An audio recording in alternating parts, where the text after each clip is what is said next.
guys, it's Leek. Welcome back to my channel. If you're new here, I hope you're here to subscribe and stay. For today's video, I'm going to be showing you guys overall tips and tricks that I've learned ever since I started doing my makeup, which was 6 years ago. And obviously in 2016, makeup trends were a lot different than they are now.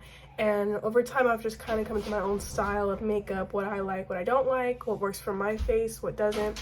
So basically, I'm just going to be showing you guys tips and tricks that have helped my makeup be as flawless as it is today. It's going to be a little different than my updated makeup routine because in that, I'm just showing you products and sort of methods that I use. But in this, I'm going to explain more so why I do what I do and things that I didn't explain in that video. So that's what we're going to be doing today. First makeup tip that I want to share is for applying foundation, of course. So when you're applying foundation, I normally either like put it on the back of my hand or put it on the sponge or whatever.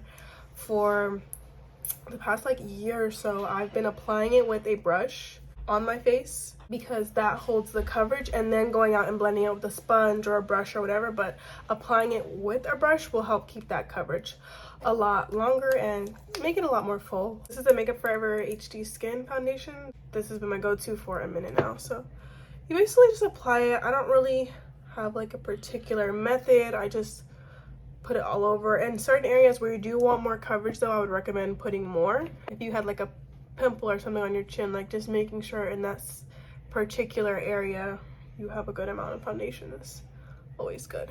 And then like, so that's about enough as I would want. Kind of think of it as concealer. When you apply concealer, you apply it onto your face first and then you blend it out. Same thing you want to do with your foundation if you want to have the most coverage. And then to blend it out, same with my everyday makeup routine, I use the Juno & Co sponge. Something about it, I've loved the sponge ever since it has came into my life. But recently, instead of wetting it under the faucet, I realized it's not really that necessary. I just spray it like a good amount with a setting spray, and I just realized it blends it out a lot better. The coverage is good and it doesn't soak up as much product because it isn't as wet. And then also I think the finish of my foundation is a lot nicer. In between applying it, sometimes I'll just add a few more sprays, but I think it changes the finish of it because it is this one a setting spray? This one's a fixing spray, but either one will work. This is like my favorite way to apply my foundation these days. I still avoid my under eyes when applying. I think I'll always do that because it makes sense that the more product that is under your eyes, the more it's dragging down. So the concealer that I use is the Born This Way multi-use one. I used to love this one and I started using it again. But the way in which I apply my concealer is, I'm sure you've seen this method, but putting it in the corner and then having it edge out like that. Recently, instead of me having to color correct because of my under eyes, I just, in between those areas where I apply, I'll grab this white, it's a white color corrector from LA Girl, and I just put it right in between. Cancels out any like discoloration that I have underneath my eyes and also gives it a lot more of a brightening effect. So I like that, and then I let that sit for about 5 minutes really. So now to blend that out, I'm going to use the exact same sponge. The slower also you blend out your concealer, the better coverage you're gonna get. So the slower the better. Don't rush this process, because if I were to just move all over the place, my concealer would spread out and the coverage wouldn't be as good. But if I kind of take my time, it just stays there. And also when you're blending it out, if you keep that line really precise there and you don't like just go crazy, this actually comes in handy when you set it with powder. It's going to keep your eyeshadow pretty neat too. Like, it'll have a cat eye effect, you'll see when I do shadow, but this can really make or break how your eyeshadow comes out. So just like that, very bright under eye, very smooth. It's not too much, but the coverage is obviously there where there's no redness or purpleness. There's just an even color going. Next, I've really been into like liquid blushes. I feel like they make a difference later on when you add the powder blush over top, but this just looks really pretty and glowy underneath all the powder. It kind of looks like you're glowing from within. So I'm just using this one. This is from Makeup Revolution in the shade Glam Orange. It looks really bright. Of course, Rare Beauty has theirs, but I really like these. Blend blend it out in the exact place where I'm going to put the powder. It's like that. It looks very natural, and the powder will kind of set it into place, but this just makes it look a bit more natural before you set it. The powder that I've been using lately is not Huda Beauty. I'm using ColourPop's translucent loose setting powder. It's their no filter powder. I got it on like a whim. I love it. It like keeps the brightness.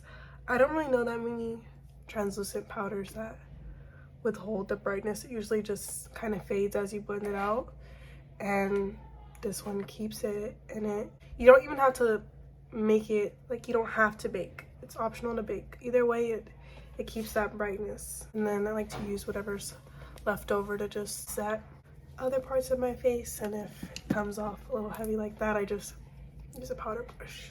While that's sitting for a little bit, very briefly, I like to go ahead and bronze. I don't contour on a daily. I haven't actually contoured in a long time, like years. I just strictly bronze now. And I know people like to use really big brushes for bronzer, but actually like a more precise brush can actually give the effect of a contour with the warmth of bronzing. And I like to bring it really far down as if it were blush as well, because it all just kind of flows and melts together a lot better when you do it that way. I do bronze my forehead, and then, like, literally, as you saw very briefly, I let that powder sit. I don't really let it sit for too long. But do you see how it kept that brightness? I love my Huda powder because of how smooth it leaves my under eyes, but this is the same thing as well as keeping the brightness.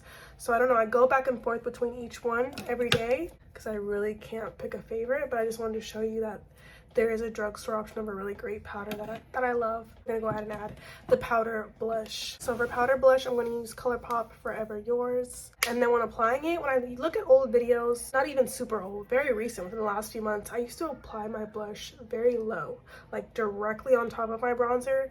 And I've noticed that actually the higher you take it, the brighter your under eye looks. So I try to now bring it up pretty high, because the lower it is, it was just dragging my face down, whereas doing this, like even bringing it really close to the sides of your nose, just gives you such a more youthful and awake look. And then my blush just tends to fade throughout the day, so the more I put, the better. And I like to put a little bit on the tip of my nose, just a tiny bit. But yeah, the higher, like if you have some left over, the higher you take it, the more it actually just brings out that brightness underneath your eyes. Blush is very, very crucial to my makeup now. Now that all my powders are there, I'm gonna just do a tiny bit of eyeshadow because I don't have too many eyeshadow tricks that I haven't already taught you guys. So I'm just gonna add some bronzer in my crease and call it a day. The lashes that I'm going to wear are from Amazon. They came in a pack like this. I'll link it down below in my Amazon storefront, but these are the lashes of choice. I've been loving packs like this from Amazon because they just last you a lot longer. You can get more wears. This will probably last me for like the next 2 or 3 months, honestly. So it's just more bang for your buck. Towards this step, I like to make sure that around the edges of my lips, I have foundation, because not only will your liner apply better because it's not on some lip balm just sliding around, but the pigment will be a lot better because it's against your skin color. It lasts a lot longer. So that's a little tip right there, is if you put foundation around the edges of your lip, liner will stay longer, grip better, and be a lot more vibrant. So for highlight, the only thing about my makeup routine that hasn't changed is that I have my moments though. Like it was a while where I was like, oh, blinding highlights aren't a thing anymore. No, for me now, I realize I'm always gonna love a blinding highlight, even though it's not really as popularized anymore. People aren't really into blinding highlights. I am. I want my highlight to show, so I like to just go ham with it. I put it on my forehead.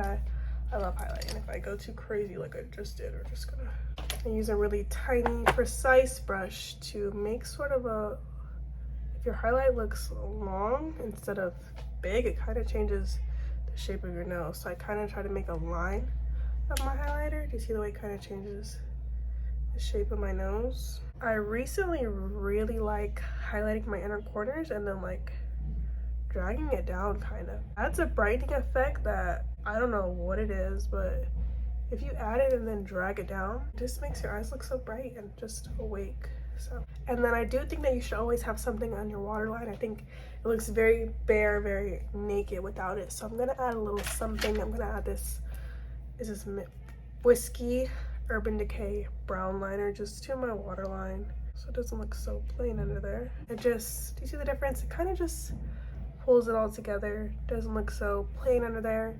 This eye does look a bit bigger, so if you want your eye to look bigger, I wouldn't add anything, but I don't know. I'm so used to now adding something that I feel like it looks weird without it. So the lips, my favorite part. For liner, I'm gonna use Makeup by Mario's Jeff. This is my go-to. I absolutely love this color. I just look how vibrant and just smooth. It's gonna feel like your lips are really dry, but it is totally worth the outcome. And I will definitely never stop using like a deep brown chocolatey liner. A dark liner mixed with like a nude colored lip definitely gives you a powderier lip. Even with just that liner, my lips already look a lot powderier, so just pairing a dark color with a nice nude. I'm gonna use this Tarte Maracuja Lip Plump in Primrose. That is amazing. I love this thing.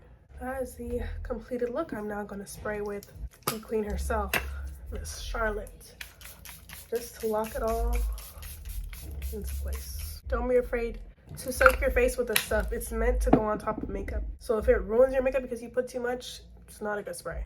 This is the completed makeup look. Very simple, very easy. Just wanted to share those tips and tricks with you guys. If you want to see more videos by me, make sure you thumbs up this video, comment down below, and subscribe for some more Leaking Your Life. I hope you guys enjoyed this video, and I'll see you guys very, very soon. Bye.